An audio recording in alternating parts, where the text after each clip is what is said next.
बहुत उपद्रव मचाने लगा, पर वृंदा की भक्ति के कारण जीवित था। देवता घबरा गए, देवताओं ने कहा इसको मारे कैसे? तो भगवान शिव ने कहा तुम ही बताओ क्या करना चाहिए। तो भगवान विष्णु के मारने का प्लानिंग तो आप ही कर सकते हो प्रभु, हमारे बस की तो है नहीं। क्यों? क्योंकि वो वृंदा हमारा भजन करती है और हमारा भजन करे और हम मारे तो अच्छी बात थोड़ी ना लगे। आप बताओ कैसे मारा जाए? तो भगवान बोले एक तरीका है कि तुम, जब मैं जलंधर को युद्ध के मैदान में लेकर जाऊंगा तब तुम इसका सात्वित्व भंग कर दो, इसके कक्ष में जलंधर बनकर।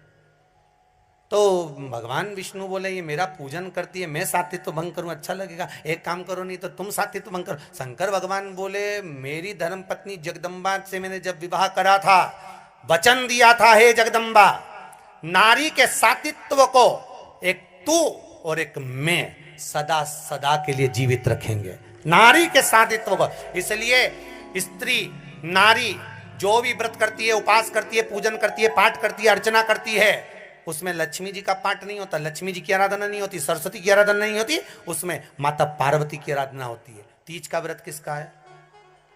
बोलते जाओ। चतुर्थी का व्रत किसका है? छठ का व्रत किसका है? पार्वती का। जितने माताएं व्रत करती है सब पार्वती के हैं।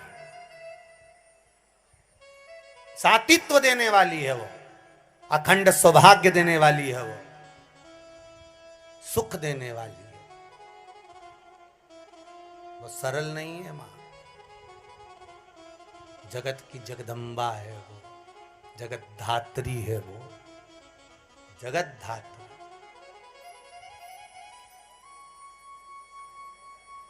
उसको पहचानो जरा। जिसके पति हों अष्ट सिद्धि नवनिधि के दाता, स्वयं शंकर जिसका पति हो उसके पास में अष्ट सिद्धियां नवनिधियां तो चारों तरफ बिखरती हुई चलती है। चारों तरफ बिखरती हुई अष्ट सिद्धि नवनिधियां चलती हो तो वो सहज कैसे हो सकता?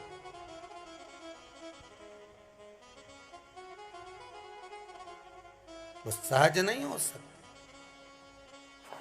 प्लीज़ हमारे चैनल को लाइक करें, सब्सक्राइब करें। हर हर महादेव। अब भगवान विष्णु गए जलंधर बनकर, जलंधर को ले गए शंकर, मार दिया शंकर भगवान ने जलंधर को, सिर कटा, वृंदा की गोद में गया तो वृंदा का पति तो अंदर बैठा। ये कौन? देखा तो ये तो नारायण। क्रोध आ गया वृंदा को, मेरा पति मर गया, आपके कारण मेरा सात्वित्व भंग हो गया, मैं तुम्हें श्राप देती हूं, तुम पत्थर हो जाओ। भगवान कहते हैं वृंदा माना मैं पत्थर का हो जाऊंगा क्योंकि तुम्हारा हृदय कठोर हो गया नारायण। एक नारी का सात्वित्व क्या होता है तुमने उसको डिगा दिया है, पत्थर के हो जाओ तुम।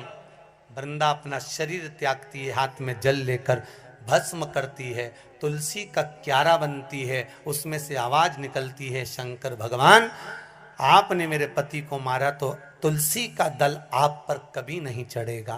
केवल वर्ष में एक दिन बैकुंठ चतुर्दशी का दिन ऐसा होता है जो रात्रि में 12 बजे से लेकर सुबह 4 बजे शंकर भगवान पर तुलसा चढ़ती है और ठाकुर जी पर बेलपत्र चढ़ता है। उस बेलपत्र और तुलसा को शहद की शीशी में रखा जाता है। जो बच्चा पढ़ने में कमजोर होता है, बुद्धि से कमजोर होता है, वो शहद कम से कम 2 महीना 3 महीने तक चटाया जाता है, तब बच्चा बुद्धि और विद्या में तेज हो जाता है। जिसको याद नहीं रहता हो, याददाश्त कमजोर हो गई हो, कई बुजुर्ग लोग भी ऐसे हैं जिनको याद नहीं रहता, बेचारी अंगूठी रख के भूल जाती है, कहीं ऐसी ये सामान रख के कहीं चला जाता है। तो बैकुंठ चतुर्दशी के दिन आप प्रयास करना, एक तुलसी का दल भगवान शंकर पर और बेलपत्र जम के बोलो भगवान ठाकुर जी, दोनों को इकट्ठा करना, शहद की शीशी में डालना, उसको चाटना। महाराज विवेक बुद्धि तीव्र होगी, याददाश्त बनी रहेगी, याद रहेगा किसी और वाले महाराज ने क्या क्या प्लीज़ सुनाया। हमारे चैनल को लाइक तो अगली करें, बार कम से कम तुम भी सब्सक्राइब तो करवा करें। सकते हो। हर हर महादेव। इसलिए